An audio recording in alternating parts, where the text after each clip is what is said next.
This 80s supercar took engineering to the max and starred in the ultimate rivalry of brains versus brawn.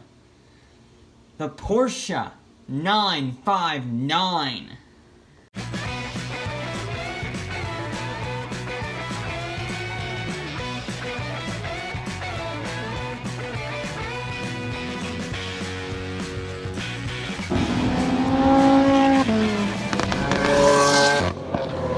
Welcome to the 1980s, where Porsche's head engineer, Helmuth Bott, approached their new managing director, Peter Schultz, with an idea.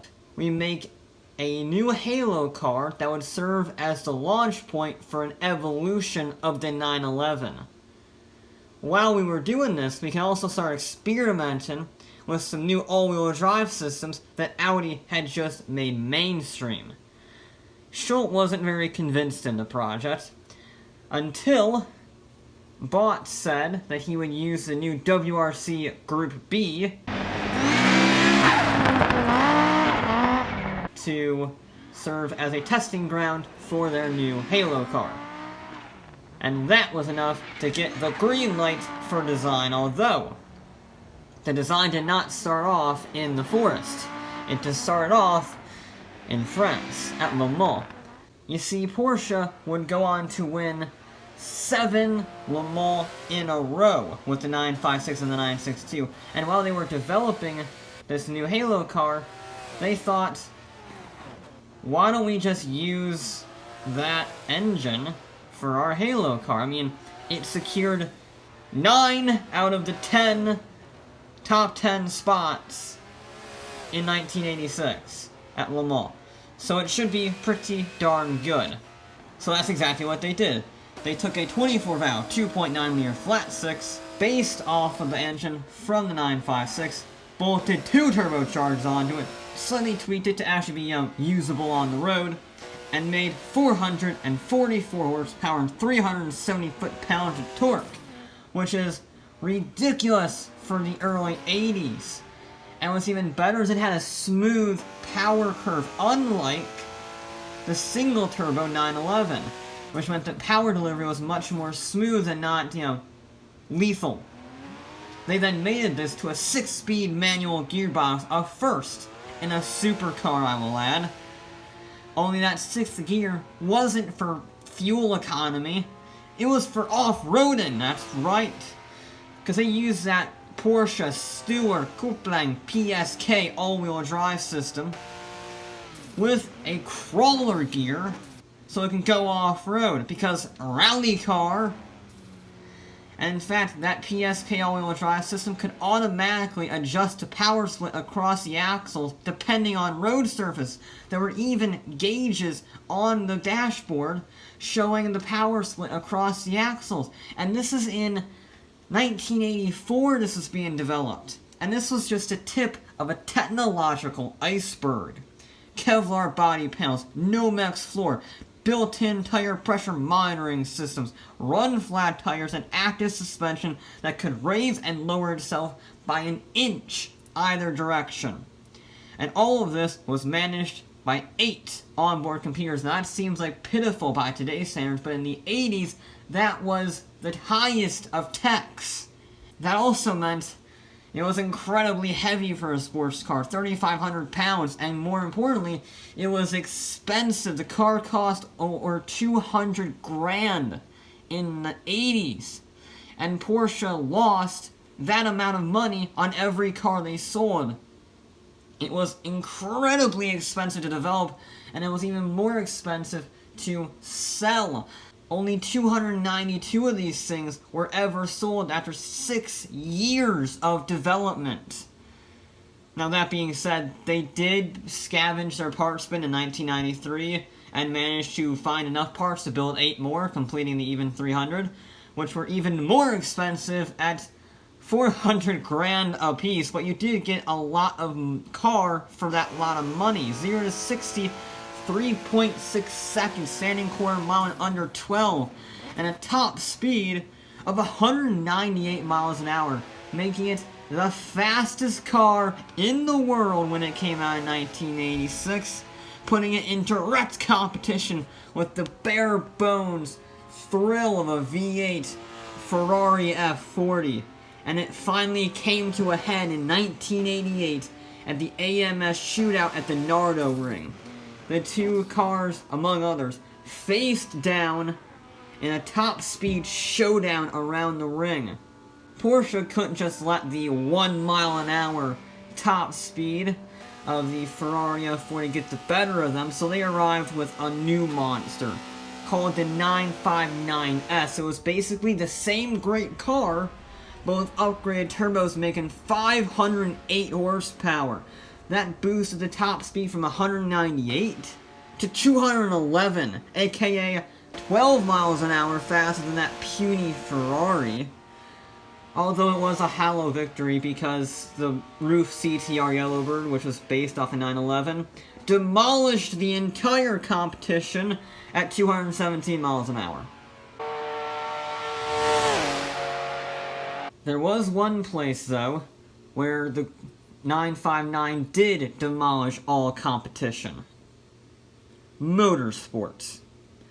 You see, it was developed, as I mentioned, for Group B WRC, but obviously Porsche had never raced fully in rallying like this before. So, to see if their car was any good before they were embarrassed on the world stage, they entered another rally as a test, and they decided to go for the Dakar, because, surprisingly, in 1984, they won the Dakar outright with an all-wheel drive 911. You know, just for funs.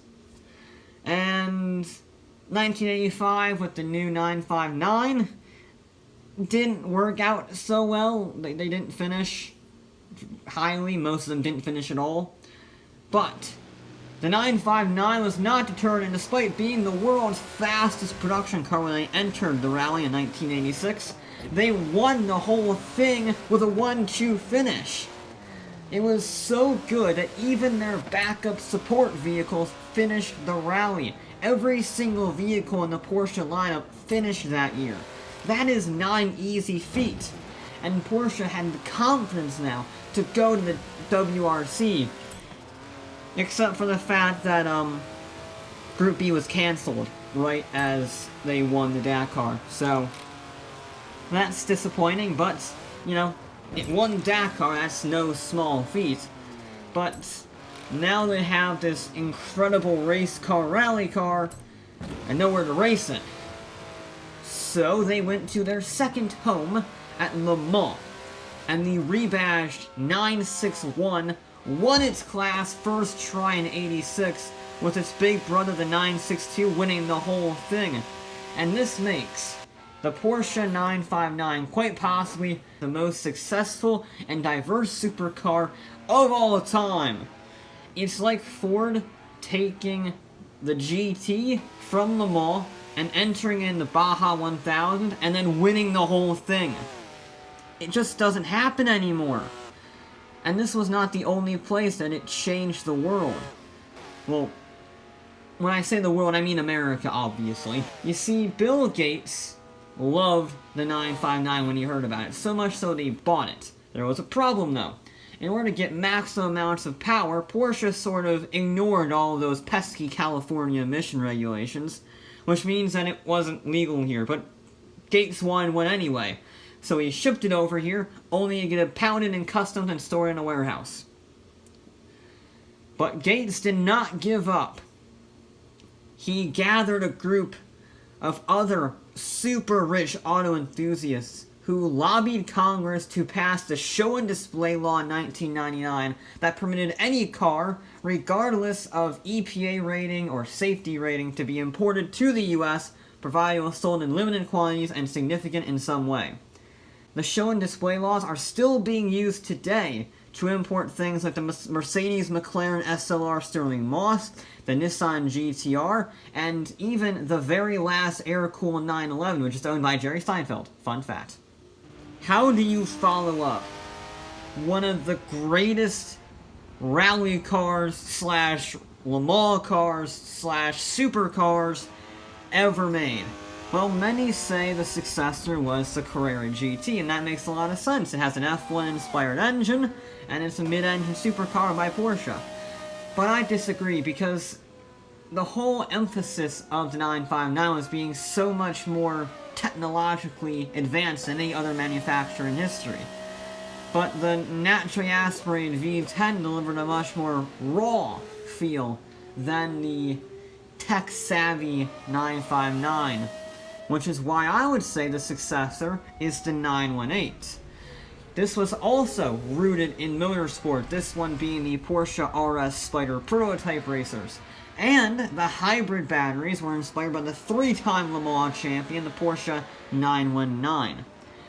These hybrid motors, combined with the 4.6-liter naturally aspirated V8, made 887 horsepower and 944 foot-pounds of torque.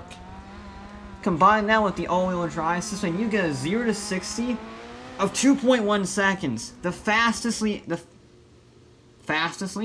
fastest independently verified test for a 0 to 60 of all time for a road car.